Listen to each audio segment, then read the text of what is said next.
Programa ABC do Espiritismo, com Sérgio Vilar e André Luiz Vilar.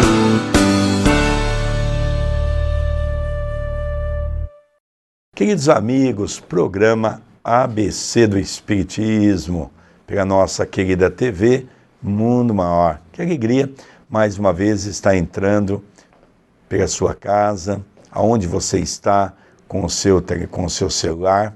Que alegria podemos estar compartilhando desse momento tão abençoado, que é um momento especial para todos nós. É um momento de falarmos da doutrina espírita.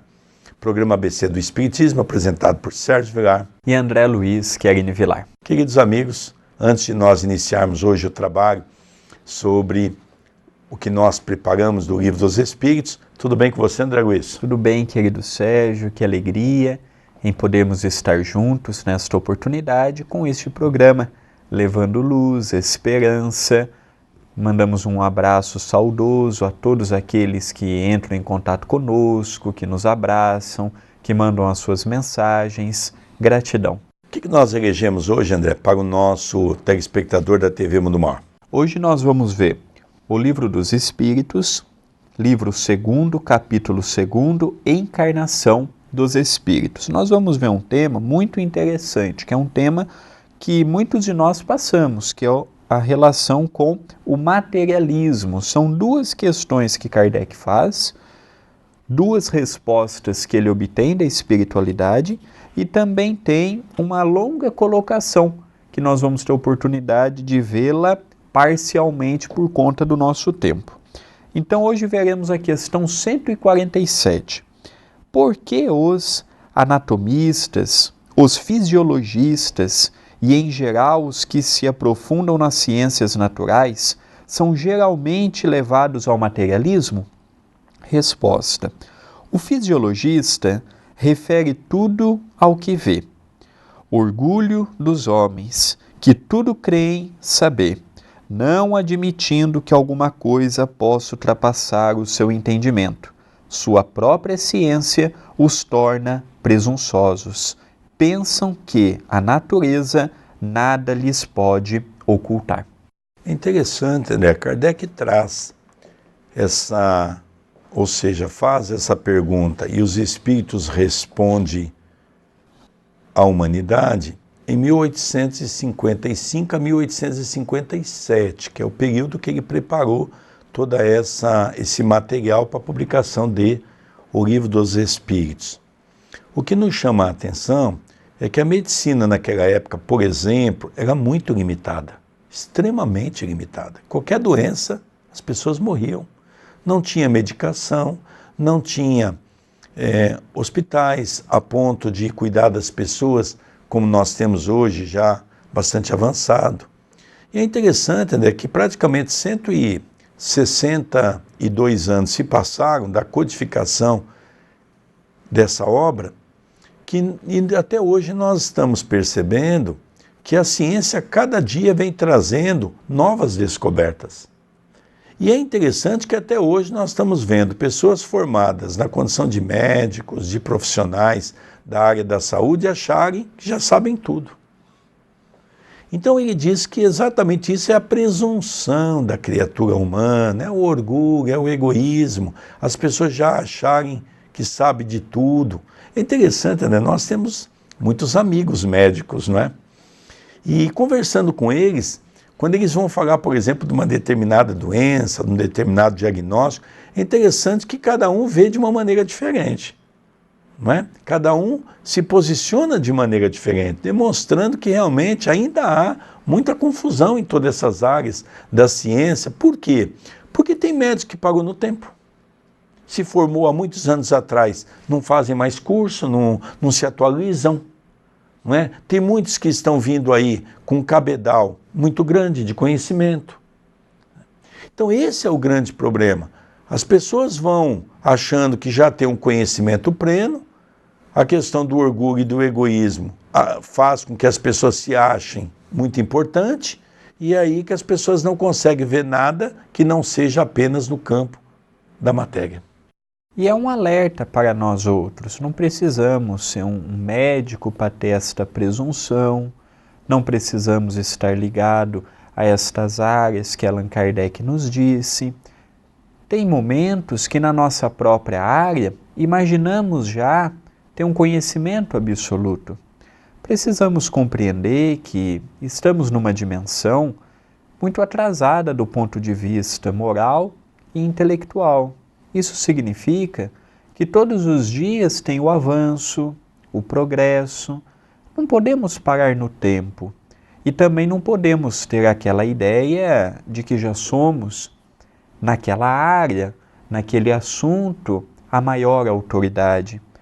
Pode até, dentre os nossos colegas, nós temos um domínio maior, uma segurança maior, mas isso não nos dá o direito de imaginar ser mais do que o próximo.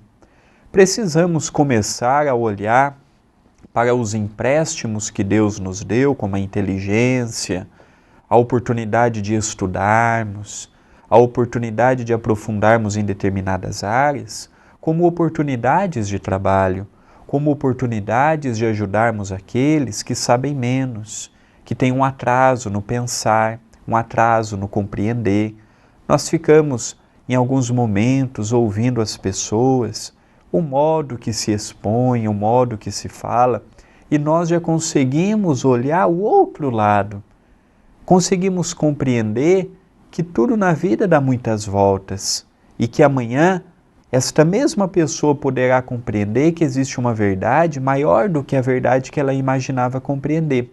Existe uma situação mais palpável do que a que ela imaginava coexistir com as pessoas daquela área. Interessante, André, quantas pessoas sofrem exatamente por achar ter a verdade. E toda vez que alguém vai tentar argumentar alguma coisa, quase que impossível, porque a pessoa tem a sua mente fechada naquele ponto de vista. Eu sei, eu aprendi assim e realmente é assim.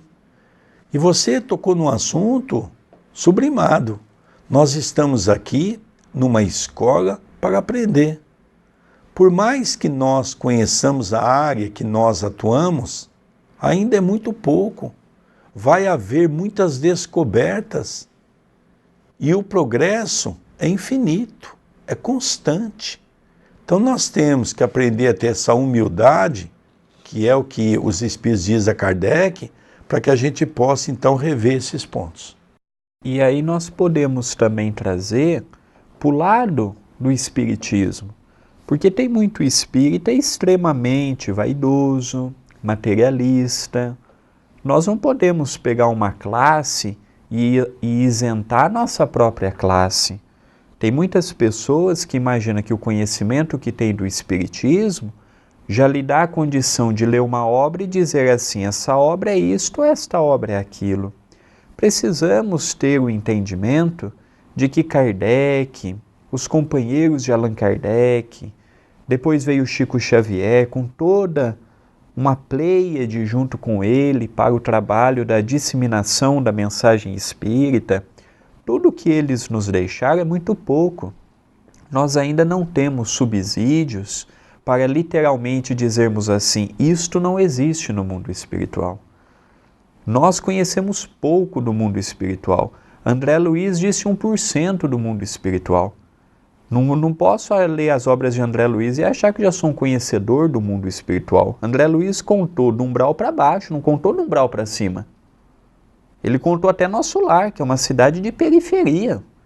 É uma cidade que o povo lá tá estudando também, está continuando o seu progresso, mas que ainda tem muito orgulho, muita vaidade. São pessoas com complicações do passado, que ainda tem que reencarnar. Nós não sabemos como é que é as regiões ainda mais sublimadas.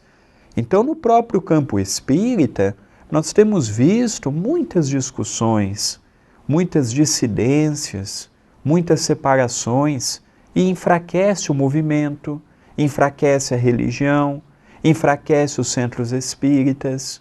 Então, talvez seja o momento de nós deixarmos um pouco o nosso orgulho de lado, tentarmos unir por uma causa mais importante do que o meu ponto de vista, para que juntos possamos verdadeiramente ajudar esses milhares de encarnados que pensam no suicídio, que passam por um processo grave de obsessão, que passam por um processo grave de desilusão com a vida. Aí a pessoa chega no centro, as pessoas todas desanimadas, desacreditadas, sem motivação. Como é que nós vamos poder, de fato, ser a terceira revelação, sendo que nós não estamos nos unindo em prol de um objetivo maior? Então, esta questão também envolve o senso religioso para as nossas meditações no programa de hoje. É interessante também nós conseguirmos, de uma única pergunta, poderíamos aqui ficar horas falando, trazendo à baila tudo aquilo que nós aprendemos no dia a dia, mas eu fico imaginando Chico Xavier, um homem de um cabedal, de uma inteligência que na sua época talvez não teve ninguém dentro do campo moral e intelectual como esse homem, escolhido por Jesus, pelo seu esforço, pela sua dedicação, em vidas anteriores, em oportunidades anteriores reencarnatórias. E o que mais me admira, André, é ver no Chico aquela humildade. Porque o Chico, quando estava num grupo de pessoas, ele nunca colocava o seu ponto de vista. Porque ele tinha medo que aquela verdade iria ofuscar os companheiros. Ele sempre usava aquele chavão. Nosso Emmanuel está aqui. Nosso Emmanuel está dizendo isso. Sempre na terceira pessoa. Para que a sua luz não brilhasse muito perante a luz daqueles que ali estavam e para não deixar os companheiros, de uma certa forma, desconcertados sobre essas temáticas envolvendo o Espiritismo. Então é esse exemplo de vida, André, que é o exemplo que nós vamos ter que um dia palmear, porque é o exemplo que todos nós vamos ter que seguir um dia no caminho do bem. Não estamos aqui idolatrando a figura inigualável de Chico Xavier. Nós estamos aqui nos referenciando a um homem como sempre referenciamos a figura de Santo Agostinho, São Vicente de Paulo, Madre Teresa de Calcutá, Gandhi e muitos outros que passaram e deixaram o seu testemunho de desapego das coisas da matéria e se apaixonaram pelas coisas do espírito, da evolução. Nós vamos para um pequeno intervalo e já retornaremos com o programa ABC do Espiritismo pela nossa TV Mundo Maior. É rápido.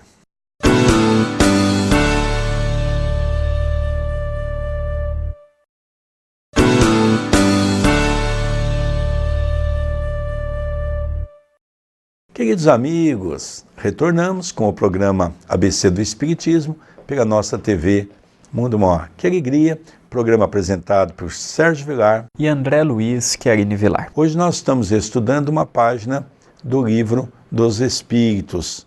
É isso mesmo, André Luiz? É sim, nós estamos estudando a temática do materialismo, que Kardec já estudava na sua época, e que vimos que passou mais de 160 anos e até hoje nós, criaturas encarnadas, temos dificuldades de compreender com o que nos foi emprestado materialmente. Aqui é muito importante nós dizermos que o Espiritismo, ou nós que apresentamos o programa, não fazemos apologia à riqueza, à pobreza, não. Nós podemos ter tudo o que sonhamos. O importante é não acharmos que aquilo é nosso. Hoje está em nossas mãos, devemos cuidar, proteger, zelar, mas também aos poucos compreender que amanhã nós retornaremos para a nossa verdadeira pátria. Aquela que um dia foi a nossa casa, uma nova pessoa morará lá. Aquilo que um dia foi nossa empresa, nosso comércio, nosso trabalho, um dia uma outra pessoa ocupará a nossa função. Dentro do próprio centro espírita também isto acontece. Então que nós possamos ver na matéria o empréstimo que Deus nos deu para progredirmos, desenvolvermos, ajudarmos o meio que vivemos, mas sem aquela escravização mental, para que amanhã não venhamos a sofrer vendo o que as pessoas farão com o que um dia foi nosso. Veremos agora a questão 148. Allan Kardec pergunta: não é estranho que o materialismo seja uma consequência de estudos que deveriam, ao contrário, mostrar ao homem a superioridade da inteligência que governa o mundo? Deve-se concluir que esses estudos são perigosos? Resposta: não é verdade que o materialismo seja uma consequência desses estudos. É o homem que deles tira uma falsa consequência, pois ele pode abusar de tudo, mesmo das melhores coisas. O nada, aliás, os apavora mais do que eles se permitem aparentar, e os espíritos fortes são quase sempre mais fanfarrões do que os valentes. A maior parte deles são materialistas porque não dispõem de nada para preencher o vazio, diante desse abismo que se abre ante eles. Mostrai-lhes uma tábua de salvação, e a ela se agarrarão ansiosamente. É interessante analisarmos essa resposta da espiritualidade amiga sobre uma pergunta de Kardec, e realmente nós percebemos que Deus, e foi o próprio Jesus, o governador espiritual do nosso planeta, que disse que Deus criou o homem simples e ignorante. Ou seja, Deus nos criou e nos deu a inteligência. E é a partir da inteligência que nós vamos tendo as oportunidades que chamamos reencarnação. E a cada reencarnação nós somos matriculados num determinado lugar, como se fosse uma sala de aula, para nós podermos ter um mundo de provas e de expiações. Alguns vão ter algumas provas que passar na vida, outros terão que expiar algumas coisas também pertinentes ao seu passado. Então nós percebemos que de tudo isso, Deus, dentro das leis imutáveis, nos deu o livre-arbítrio. O livre-arbítrio é exatamente nós podemos discernir o que é certo e o que é errado. O próprio Jesus também nos legou uma mensagem dizendo: dizei sim, sim, e não, não, no momento em que vós julgardes correto. A partir daí, começamos a fazer uma reflexão de que o estágio que o homem vive hoje na Terra, e muitos reclamam disso, todos nós, nas nossas conversas, dizemos: nossa, vivemos num planeta violento, vivemos num planeta onde não há amor, mas na verdade estamos no estágio em que precisamos estar. Nós estamos matriculados na escola correta, porque nós também somos espíritos endividados, cheios de erros. Então nós precisamos nos corrigir. E isso não é do dia para a noite. E o Espiritismo contribui sobremaneira sobre esse assunto, mostrando para todos nós uma vertente que até então as religiões tradicionalistas nunca conseguiram trazer para nós, que é a vida, a morte e após a morte. E depois, novamente, o ciclo da vida. Então nós começamos a entender que quando passamos a compreender o que o Espiritismo nos traz, tudo, André, se torna mais fácil. Nós estamos tendo a oportunidade de estudar também, pela resposta que Kardec nos deixou. Se nós perguntarmos para muitas pessoas, o que te move? A pessoa vai falar: o meu trabalho, algum sonho de consumo. Mas geralmente a criatura humana é movida por coisas pequenas. Carro é coisa pequena, casa é coisa pequena, isso é coisa temporal. Isso é coisa que o dinheiro adquire, mas é coisa também que amanhã vão ficar aqui. Não estamos dizendo aqui que casa, carro, propriedades, uma promoção no trabalho não sejam importantes, são. mas na condição de espíritos que continuarão após a morte do corpo físico a sua jornada evolutiva, nós temos que começar a pensar maior. Nós temos que começar a viver o mundo material como ele o é, mas também já planejando o nosso mundo espiritual. Tem pessoas que chegam para nós e dizem assim: eu não sei o que acontece na minha vida. Não tenho motivos para viver, não tenho alegria para sorrir, não tenho prazer em estar com a família. Quando nós colocamos a nossa felicidade apenas num ambiente, chega um determinado momento que nós podemos adquirir tudo o que sonhamos. Vamos olhar para o lado tal carro, vamos olhar para casa tal que nós sempre sonhamos em ter, vamos olhar para trás, vamos ver o emprego que tivemos. O que mais que você fez da sua existência? O que nós estamos fazendo no nosso dia? O que nós estamos fazendo verdadeiramente para ajudarmos no meio social, no meio intelectual, no meio moral que Deus nos inseriu?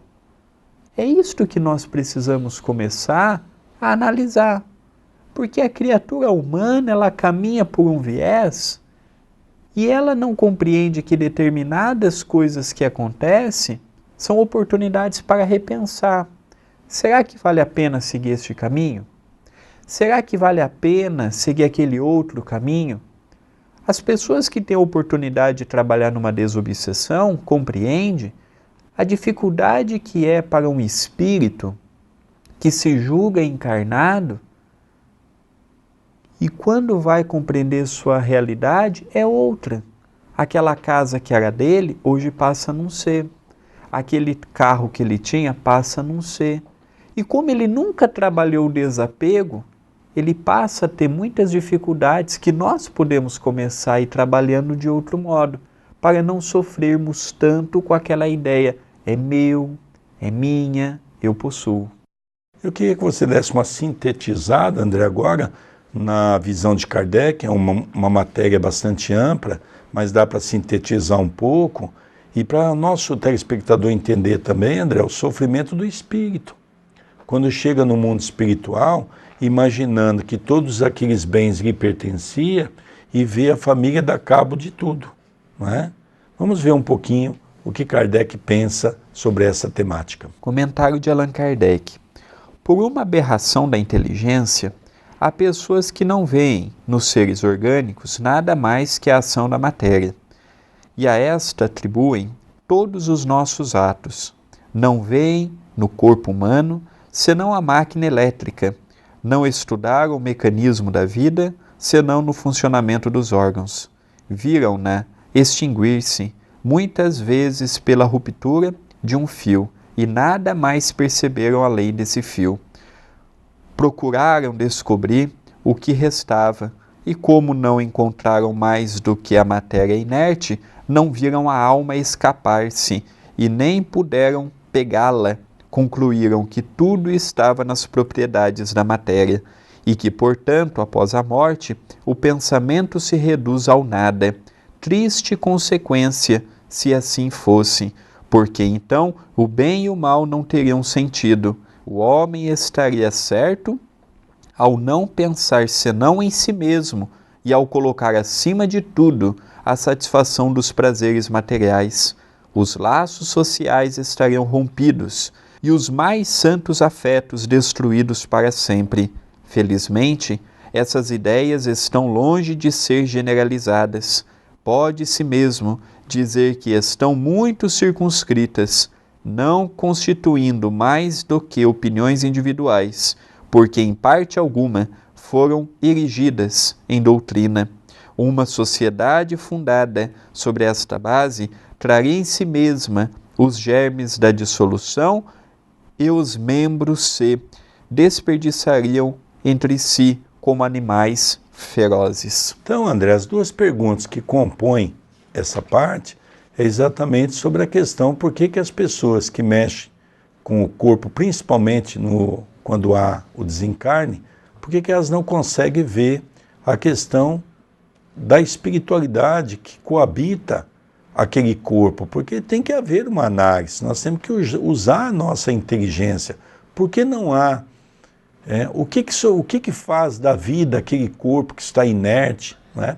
Eu me lembro que, alguns anos atrás, em Pouso Alegre, um grupo de estudantes de medicina do primeiro ano me procurou para conversar um pouquinho, porque eles estavam assim assustados, que eles presenciaram um fenômeno muito estranho.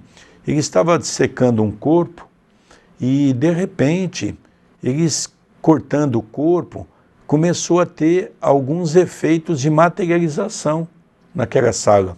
Então, alguns barulhos, algumas coisas começaram a ser atiradas ao chão, e eles começaram a ficar muito apavorados. E a pessoa que estava dissecando o corpo foi a pessoa que mais sofreu, porque ela chegou em casa, a televisão estourou, começou a ter um monte de efeitos físicos na casa dela. Lógico que ela era uma médium, o espírito, que era um morador de rua, devia estar ligado àquele corpo ainda, não é? Sentindo tudo aquilo. Então hoje, André, já se sai para esse estudo, que é muito importante para compreender o que coabita aquele corpo inerte enquanto estava vivo. Então, na semana que virá, nós vamos dar continuidade no nosso estudo muito apaixonante. Queridos amigos, nós vamos encerrando o programa ABC do Espiritismo pela TV Mundo Maior. Um abraço no seu coração. Até a semana que vem. Que nosso Senhor Jesus Cristo nos abençoe e nos guarde hoje e todo sempre. Até o nosso próximo programa.